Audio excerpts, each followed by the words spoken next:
আসসালামু আলাইকুম আরহামাতুল্লাহি ওবারাকাতু।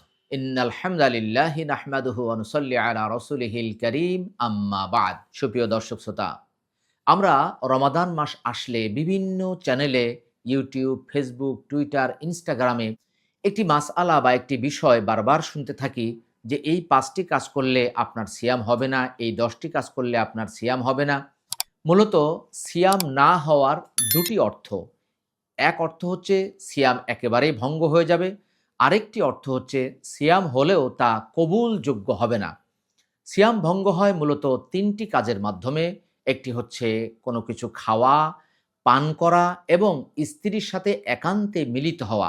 সূরা আল বাকারা ২ নম্বর সূরার ১৮৭ নম্বর আয়াতে আল্লাহ তা উল্লেখ করে দিয়েছেন। আর সিয়াম কবুল না হওয়ার কথাটি রাসূলুল্লাহ সাল্লাল্লাহু আলাইহি ওয়াসাল্লাম বলেছেন। সহিহ বুখারী ১৯০৪ নম্বর হাদিসে আসছে, মাল্লাম ইয়াদা কাওলা যুরি ওয়াল আমালা বিহি ফালাইসা লিল্লাহি হাজাতুন ফি আন ইয়াদা তাআমাহু ওয়া শারাবাহ। কোনো ব্যক্তির শুধুমাত্র উপবাস থাকার আল্লাহর কোনো প্রয়োজন নেই।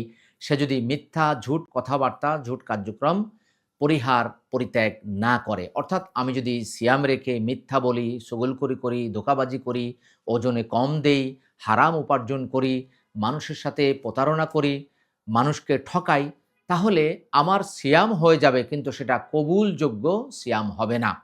অতএব সিয়াম না হওয়ার বিষয়টি আমরা ২ ভাবে নেব। একটি হচ্ছে সিয়াম একেবারেই বাতিল হয়ে যাওয়া। আরেকটি অর্থ হচ্ছে সিয়াম হয়ে যাবে কিন্তু সেটা কবুলযোগ্য সিয়াম হবে না।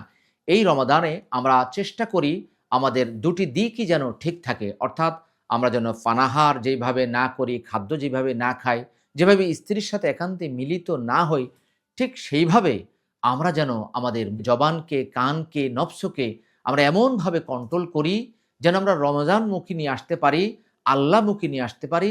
তাহলে ইনশাআল্লাহ এই জিনিসগুলো আমাদের থেকে দূরীভূত হয়ে যাবে।